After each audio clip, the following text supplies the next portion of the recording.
Awesome. So, we'll get started. I'm Cleeb. Those of you who know me know I'm Cleeb. Those of you who don't, hi, I'm Cleeb. It's good to meet you. Today, I'm going to be talking about Active Directory, which I am wholly unqualified to talk about. Linux, which I know a little bit about, and sudo, which I know it works, I guess, you know. I use it. I don't know anything about it. So who am I? That's me. That's my wife. I'm the supply officer at 801 Labs. I work at a solar company out in the Midwest. I do like general IT for them. I'm a student working on a bachelor's in cybersecurity. And here's a list of my hobbies at one point or another. Coffee, ham radio, you know, home labbing. As you can tell, this whole presentation is all going to happen on my home lab. Video games, building a tiny satellite for NASA. Ask me about that later. It was a blast. And is collecting. That the LoRa one? Sorry? Is it the LoRa satellite? No. Okay. That was it was for USU, and we can talk about it later. And then collecting Discord emojis, as you can tell. Like I said, what are my qualifications for teaching you this? None. I've been playing around in my home lab. I got it working. It took me a couple days of messing around and reading documentation. And kind of one of the themes of this presentation is, if I can do it, so can you. I wanted to share this so other people can find the way when they need it. When I was looking at this, everything was either written for the enterprise admin who knew what they were doing, or they were written for Linux wizards. Like the sudo documentation is there and it's good. The logs are horrible. And it took a long time to figure out what was going on. This is also definitely not the right way to do it. There's got to be some best practices around. I don't know what they are. I just figured it out. This is one way to get it working. So let's get started. First of all, why am I doing this? For those of you who have worked with Active Directory, you know it's a pain in the butt. You know it's mostly meant for Windows. Why would you try and hook that up to Linux? What's the reason? Mostly because my friend group, most of these people pictured here, they're my best friends in the whole world. We set up a Minecraft server every fall.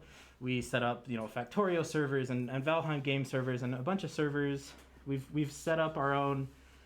We've written and set up our own bot to notify each of our chat services. So like we chat in Telegram and we play video games on Discord. So it notifies back and forth when people join one thing or the other. So we wanted to pool together all our infrastructure on my home lab and make it really easy. So wait. Sure. What's up? Do you have people send messages when they join games in like Telegram or something? Is that what you said? So we have a bot that'll watch. Right now, it's watching our Minecraft server and our Discord server. Okay, that's and another class. It'll notify our Telegram chats when someone joins one of those. It's on GitHub. It's open source. I'll share it later. But yeah, so our thing was we want to have Windows and Linux servers.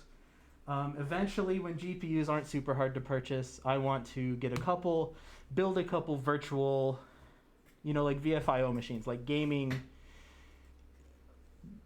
virtual machines that have GPUs passed through to them, and do like vGPU stuff and everything like that. But the problem is we're already at like 3 servers, and managing like users across all of them, I was like, this is a pain in the butt, and I want to figure out how to do it the right way, like the enterprise way, this is a company way. So enter Active Directory, right? We talked about that it's used a lot in Windows. It was definitely not developed with the intent that you use it on Linux, but because Active Directory is based mostly sort of kind of on the LDAP standard, you can do it. Active Directory in the Windows sense is generally, you essentially manage certificates, logins, policies for computers, everything really, DNS. So starting out, at least with this stuff, where you just want to manage like user logins, and if they reset their password on one server, it resets across all of them, that you can log into all of the servers in this network with one username and password. Sure, what's up? DNS can be managed for Windows without Active Directory, but it is a pain without Active Directory. Yeah. Yeah, no, you're absolutely right. When I said DNS, I mostly meant like dynamic DNS in terms of like your servers will register with the Active Directory I was talking primary about domain DNS controller. general. Yeah, sure. That's No, yeah, I appreciate that. Thank you. The other thing is eventually we want to set up services that'll also tie back that use the LDAP standard to do single sign-on.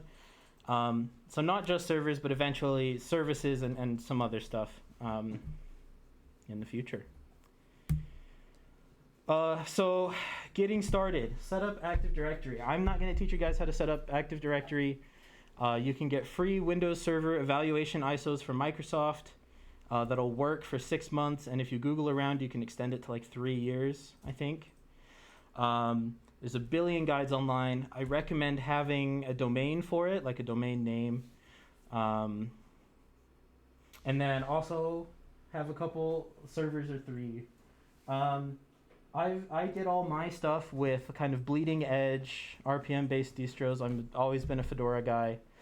So I did this with RHEL 9, the beta, Fedora Server 35, and CentOS Stream 9.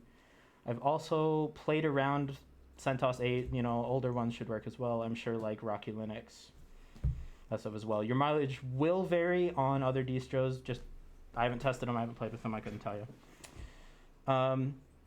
The other thing to do is you're going to get used to your SSH commands looking a little wacky. So for me, my domain is theleb.net, right? So when I log in, I'm csmith at theleb.net, and then I'm SSHing to skyrim.theleb.net, right? It's a little weird the first time. That's why I included this screenshot, right? Your home directory has an @ symbol in it. It's a little weird. You got to be careful with that. I haven't run into any issues yet, but I'm sure I'm going to. But for the most part, it just works. I mean, this screenshot was taken on Windows, the built-in OpenSSH in Windows now, and it worked. So I'm happy enough. Linux and sudo. So most of us know what sudo is. It lets you run things as the root privileged user on Linux from a non-privileged user. Like a shell or a desktop environment. Sudo actually has built-in LDAP integration where it will go out to your directory server. So in our case, it's Active Directory, and say, hey, who's allowed to run things as root? Which users, which groups, which whatever. And also, which hosts can they run it on? Which commands can they run? It's just like /etc/sudoers if you've ever configured that on a machine, except instead of you having to modify it on every machine you join to the domain, it's stored centrally in an LDAP container. And it is documented enough that you can figure it out, but just barely. I sent this message to my friend group when I was working on it, the one that says, I decided to go the easy route. Instead of going the easy route and just adding the domain users group to the sudoers file, I wanted it to do the enterprise scale way, and boy was that a mistake. 4 hours later of nonstop working on it, I finally figured it out. This was the correct value, and none of these, but the documentation wasn't super clear. Especially because when you run groups on Linux, it shows up like this. So eventually you'll figure it out. Well, things like that drive you insane. It took me a hot second, but we figured it out. I hope this helps someone else in the future, because wow. SSSD is really cool. I have gone ahead and assumed that it's backed by Red Hat, given that it's hosted on the Fedora server infrastructure and some other things that kind of tipped me off that way. But I really appreciate them doing the hard work and making it easy. SSSD on Linux will handle joining you to the domain. It'll handle caching of like authentication rules and sudo rules and that kind of stuff. So even though sudo has its own LDAP integration, we'll go out and check the server for you. You can tell it to check SSSD instead, and SSSD will cache the rules and intelligently update them, so there's not a lot of traffic. So if you have like 100,000 of these servers, the load on your domain machine is going to be lower. But for us, it just made a lot of things easy. You can tell that Red Hat's put a lot of work into making their software easy to join to Active Directory. The logs, I keep saying this, but the logs for SSSD and the logs for sudo are terrible. And every time I looked at them, it was like, hey, we're jumping from this C file to this C file with this return code. And I was, I don't want to go read the sudo source to figure out what's going on. There is one guide that I found online that shows you what to grep for so you can know if something's working right or not. And I'll link that. I forgot to put that in here. So one tip when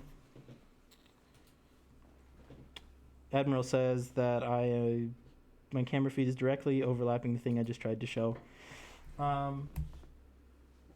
It's probably the thing in the bottom right over here. Yeah, you guys can see the slides. And if you have questions, I'm happy to take questions at the end, especially for the guys on Discord, since I can't hear them right now anyways. So step 0, let's say we got our Active Directory set up. We've installed a new server. Where do we go from there? I really highly recommend setting your hostname on installation as the fully qualified hostname. You can change it later. It's just easier to do it now. And so with that, we are going to try and do a live demo. Hopefully this works. And if not, we have backup. But so give me just a second. It's actually the wrong window. Nope. Stop. What have I done? You broke it. Just like always. And your password's leaked. Oh, well, it was going to happen at some point. So here we are. I took a snapshot right after I installed the server here, so you guys don't have to watch me install Linux. But come on.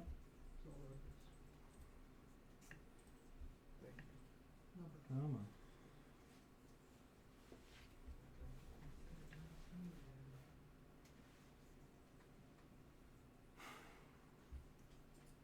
Maybe. We're patient, don't worry. We'll get there. Should be booting up here. There it goes. Awesome. So this is a fresh install. I set the hostname and I haven't done anything else. It's a brand new CentOS Stream 9. I'm sure you could do the same thing with 8 or 7 even. And generally what I recommend is, assuming I set up my user correctly here, usually I like to find your IP address and then enable Cockpit, which is the built-in like web server for managing Linux stuff on like RHEL and Fedora and that kind of stuff. Because they have a nice GUI for joining the domain. And it was easier to do that than do it on the command line. But I think if you use realmd, the command, then you should be able to do it on the command line as well. So we're going to just enable Cockpit, and then I should really mirror my screen, so I'll have to keep.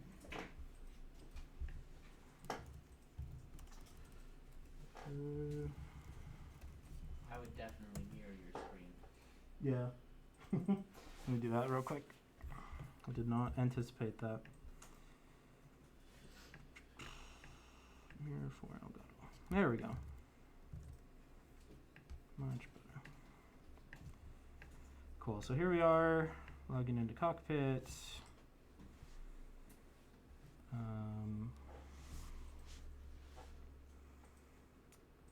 And once we've logged in,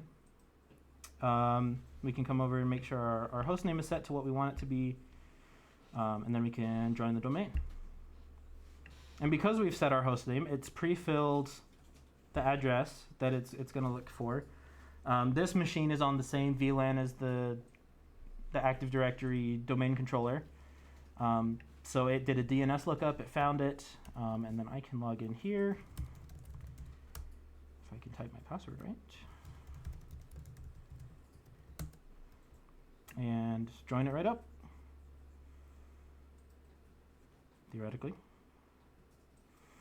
And basically what this does is this now logins should work with one caveat. I should be able to log in here as csmith@thelab.net or bash ninja at thelab.net if bash had an account, you know, that kind of thing. I should be able to SSH into it. You know what, let's test it. Let's see if I can log into Cockpit just like I was any other user. Maybe not. Oh, hold on. I know exactly what's wrong. So one thing that's important to know, that one caveat I mentioned, is that, why is it so long? Is if you, in Active Directory, you can set a custom shell. So like I like ZSH instead of bash. Sorry, bash. I like ZSH and I like there's like these people that make a Debian-based distro and they roll their own ZSH config and it's really nice and easy to install. So I like that one. Oh, come on. Cool. But the problem with that is if you set that and it's not available, that shell isn't available on the server, your login will fail. And it will tell you permission denied and not give you any helpful information as to what is actually wrong. So we got to install ZSH real quick.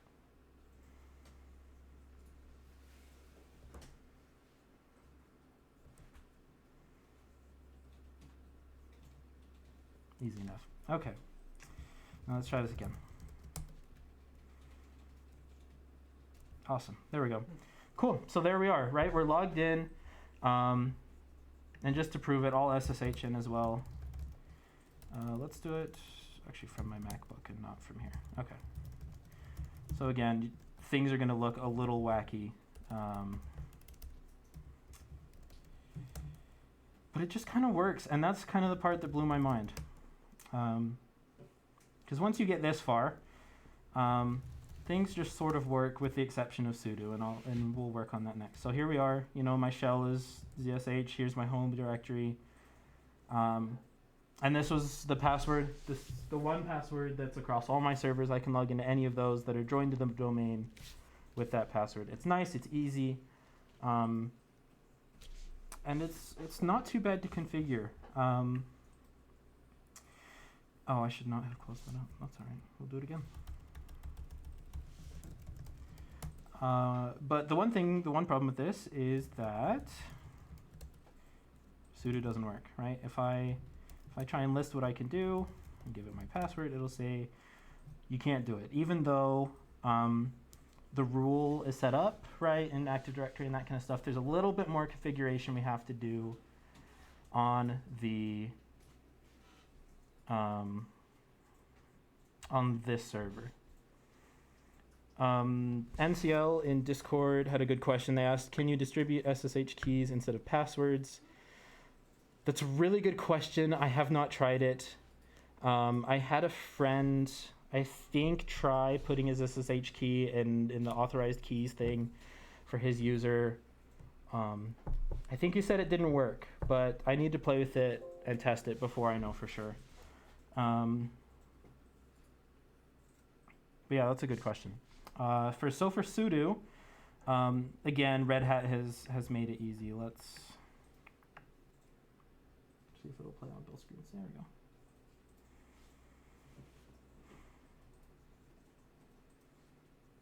I don't even know if anybody's watching through the iCloud link, but if you are, I haven't forgotten you. An iCloud link? Yeah, I posted a link in the Discord where, so like if the video quality isn't enough or whatever for the text on the slides, you can click the link. There's no login. You just watch the slides as they play in your browser. Oh.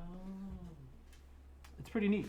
So we turned on cockpit, we logged in. So this command, off select, is really useful. And I think it comes pre-installed on all these distros I've tried it on. So instead of having to go in and edit about 3 or 4 config files, make sure I got all the right values in all the right places, we just run this as a root. We say, we can go back to our terminal here. And so we can say, we want to select what we're using, for auth. We want to use SSSD because it handles a lot of the hard stuff for us. We want to configure sudo, and these are just like basic default plugins that apply configuration templates to your machine. And then I also want it to make me a home directory when I log in, or when new users log in. And then that way people get set up with like a default ZSH RC or a bash RC or whatever from the system, and it's pretty neat. Oops, right. One more time here. And will all this stuff work on Rocky Linux too? I totally assume it will. I have not tried Rocky. I haven't touched it. I would love to at some point. I mean, it's basically bit for bit, EL 8 or 9 or whatever. So I totally assume it would. You may have to like install Cockpit or install auth select. Should work about the same as far as I know. Okay, cool. Thank you. Yeah, of course. And I've seen, stuff online where people got this working on, Debian or Ubuntu or whatever, but I just really like RPM distros, and I didn't care enough to try the other distros, so. It's your loss, We can talk about that later. Well, we can have a debate about that later. So I'm just going to copy that command because.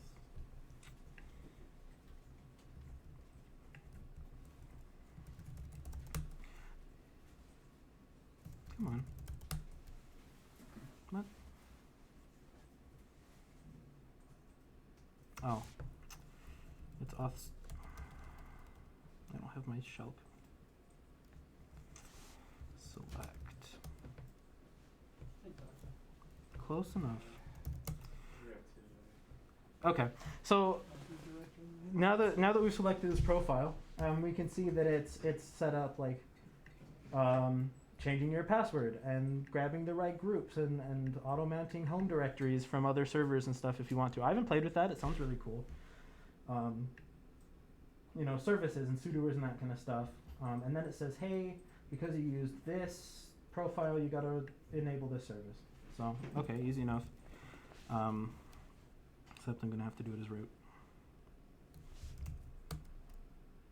Cool. The only problem is this misses one of the files in SSD to make sudo work. But it's easy enough to fix. It's just one. Come on. It's just one thing here. Here in services.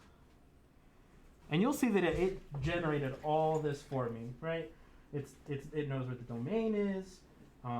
It's going to set that home directory.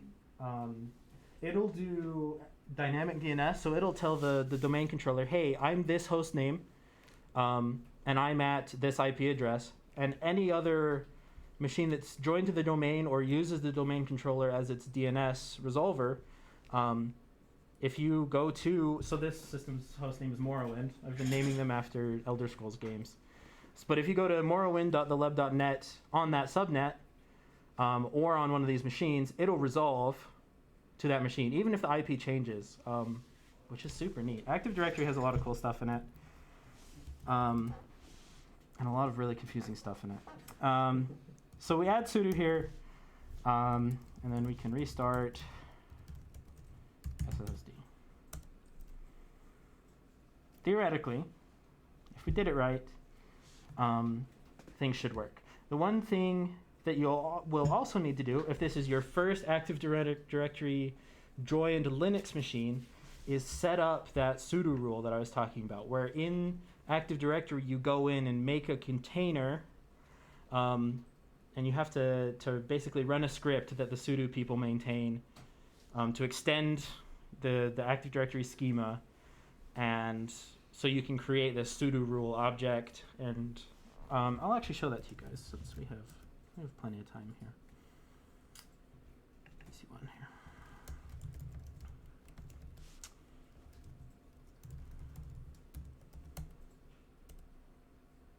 What? Oh.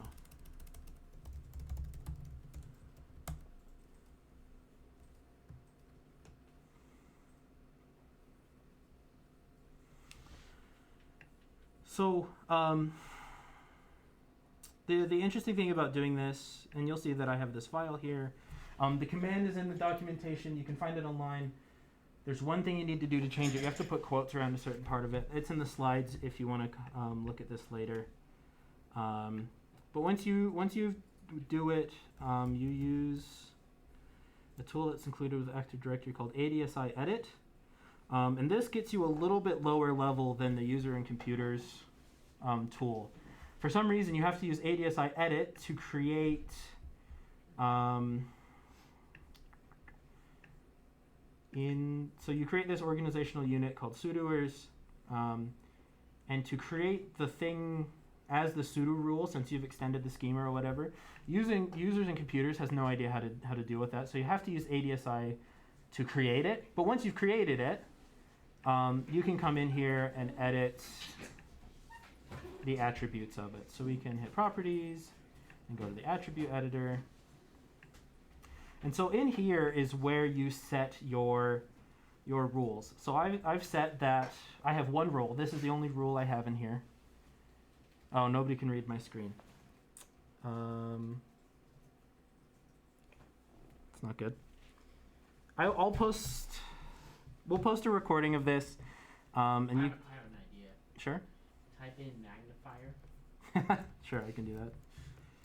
I guess there's one in Yeah, Windows, huh? I don't know the Mac one. Yeah, do it in Windows. I don't think Mac has one. I think it does. I think It definitely does. Zevlag uses it. Oh, this is painful. That's lagging real bad. Oh, geez, that's. Oh, bad. man. Don't All right. do that. Well, I hope you guys can read this because this hurts a lot. So, The Mac one is better. yeah, you guys are cool, but hold on. Gotta go to System Preferences, Accessibility. Zoom. There it is. Yeah, you got it. Cool. Is it gonna work? Me? What was? Ah, look at that. Okay, can you guys read this? Yes.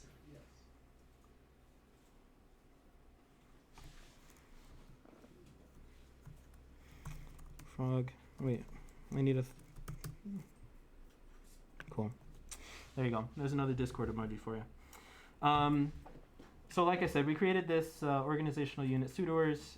In it, I just made one called test. It's just a container. And it's of type sudo rule. Extending the schema with this file is what lets you make this sudo role type thing.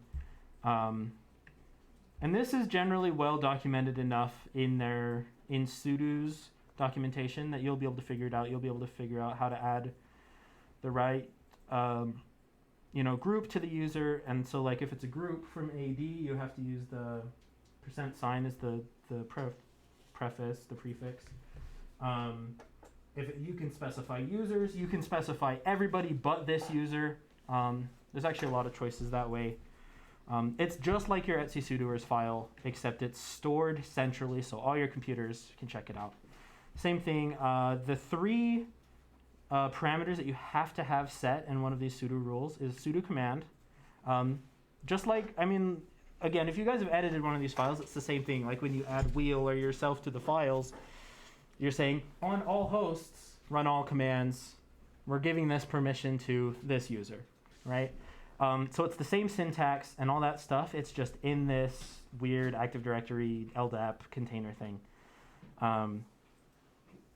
But once you've got it set, and once you've got the rule correct, and once you've spent 4 hours trying to get the right syntax for the rule, it's all set up, and I'm never touching this again. I never want to edit it ever again.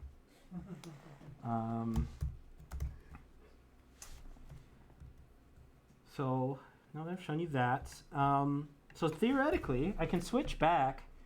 We can check my groups here. Theoretically, I should be able to sudo now. No promises. Oh my gosh, it worked. That's awesome. I didn't think it would work. So now, I ran sudo I'm root, right? I can exit, and you can see, oh, that's my domain user. So that's how you do it. It's a little painful to figure out the first time. But if this is something you want to set up, I am more than happy to help walk you through it, help you guys figure it out. It's been really useful for me now that I have it set up and now that I've figured it out.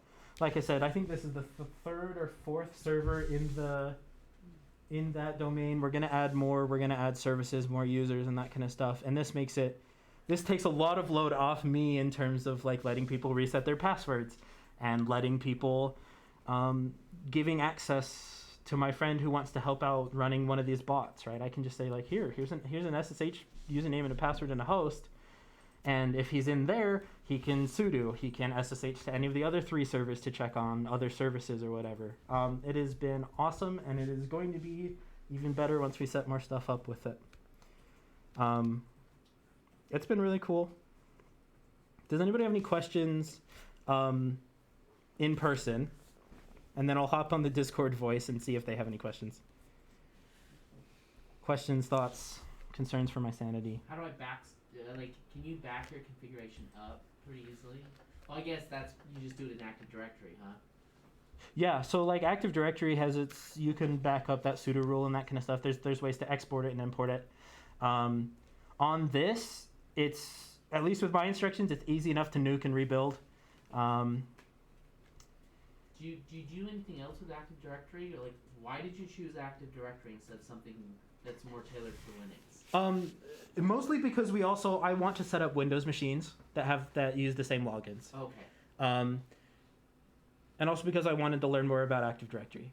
But So could you do the same thing, setting up like an LDAP server on Linux? And Sure, having it absolutely. control Linux and Windows machines? yeah, and 90% of it would actually be the same. The sudo maintainers. Let's pull that up. So we're asking hard questions here. No, it's good. We have plenty of time. The sudo documentation has this LDAP manual. I recommend reading this one. And then there's also one that they don't really expose. Oh, it's sudoers. Never mind. There's also sudoers.ldap, which is important to read if you're looking at it through like GitHub or whatever. But this like walks you through it. This tells you. This is basically a text representation of that object we looked at earlier. Can you guys read that, by the way, Discord? This is a text representation of that object that we looked at earlier in the Active Directory editor. So you have your, within that you can set your sudo user, and this tells you how to do it. You can set your sudo host and your sudo command, and you can set some other options. I just wanted to let every domain user have sudo. You may not want to do that. And so you'll change some of these options and that kind of stuff. But at least for the LDAP stuff, their documentation is good enough. Thanks for posting that, Admiral. Yeah, if I like pull up links or anything, remind me to post that for you guys, and I'm more than happy to do that. But they maintain some configurations for different. Where I'm getting good with this is they maintain configurations for different LDAP servers. So OpenLDAP, OLC sudo, iPlanet, and Active Directory they have, and then there's one down here at the bottom for what is this? OpenLDAP. So they have the example things to extend your schema, so you can add that. So they definitely support enough LDAP servers that you could figure it out and convert it to whichever one you're going to use. Sweet. How long did it take you to set it up? Like, I know you told us like how long it took you 4 hours to solve that one problem, but how long from start to finish? I would say a couple days. Definitely not of like all fully just like working on nothing but that. But yeah, within a couple days, I spent one day setting up the server and getting Active Directory running. I probably spent one day working on the sudo rule, and then the next day was like trying to figure out how to switch my shell and that kind of stuff, just like playing with it afterwards. I also set it up, like I said, I think this is the third one. Let's look. Yeah, this is the third one that I've done it on, just to test it on different distros and make sure I knew what I was talking about when it came to the class. So. Would you do it again, or would you stick with LDAP or some other system that's more tailored for Linux? If you didn't have the goal of running Windows. To be fair, I've never played. Okay, that's not true. I played with FreeIPA in like 2016. I was in like high school, and I had my first server that I bought from eBay, and I was ready to build a home lab, and I never figured it out. So maybe I've heard good things about FreeIPA. Also, I'm heavily biased towards the Red Hat side of things, but I would consider giving FreeIPA a shot if it was, especially if it was Linux only. I think I would do it again. I think it's been really handy to not have to set up an account for each of my friends on each of my servers. So far, I think the potential is going to be really wild. Like, I want to set up like like home directories, like a tilde style kind of thing where everybody can publish like a little tiny web page, or like set up like LDAP login, single sign-on login to like flashbacks to college. Pterodactyl or something. Yeah. So I would do it again. And I would also probably write some documentation to help other people, because this was a little bit of a struggle. It wasn't as easy as it should have been with all the stuff out there. So. Okay. Any other questions? Any other concerns? Like, pick my brain while I'm here, I would have more questions, but I feel like I'll have them once I go to set it up, Sure, It's one of those things that as you're doing it, you're like, crap, I should have asked this, and I didn't think about it. Yeah, I did skip over a lot with Active Directory, but at least the process for me was grab a new domain name, because I didn't have one for this group of friends yet, and so I wanted one. I wanted one anyways. I just set it up at the root of that domain. Some people will do like a subdomain. There's benefits, and there's pros and cons to each. There's a billion articles on Google for that, at least. And then I downloaded, I think it's Windows 2019. It might be 2022. Whatever. The evaluation ISO from Microsoft, it's free. You just have to give them like a name and an email, and like if you're a student or not. I think the evaluation ISOs come with 180 days of like activation. But if you Google around, there's a command line. There's a line of code you run, and it'll rearm it basically. The activation, it'll last up to I think 2.5, 3 years, something like that. So you don't have to worry about tearing it down and rebuilding it all the time. Because the fact of the matter is there's no other way to get Windows Server other than paying business levels money for it, and I didn't want to do that. So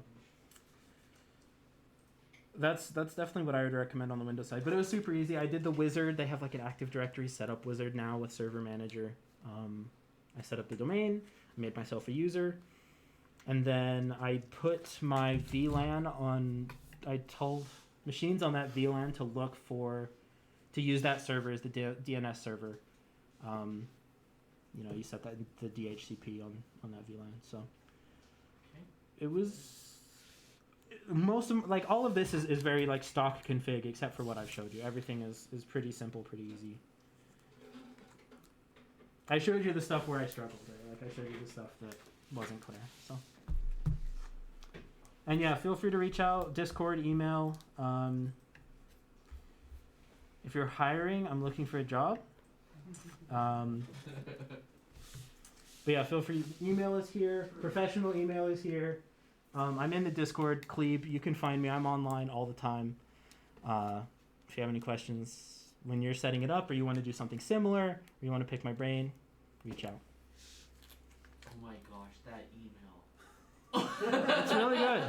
I was about to ask about that too. That's Do pretty you clever. own the snail.church? I own snail.church. Can I get an email at snail.church? Probably not. No. Unfortunately, I haven't. I set it up. I just finished a Google Suite admin course, and so snail.church is the domain I set up with Google for. I would love To go see through their your courses. Statement of faith. Snails are pretty great. If you go to snail.church, it just redirects to a YouTube video, which is a great listen, by the way. But yeah, that's my class. Thanks for coming, guys. I really appreciate it. Thank you. Thanks.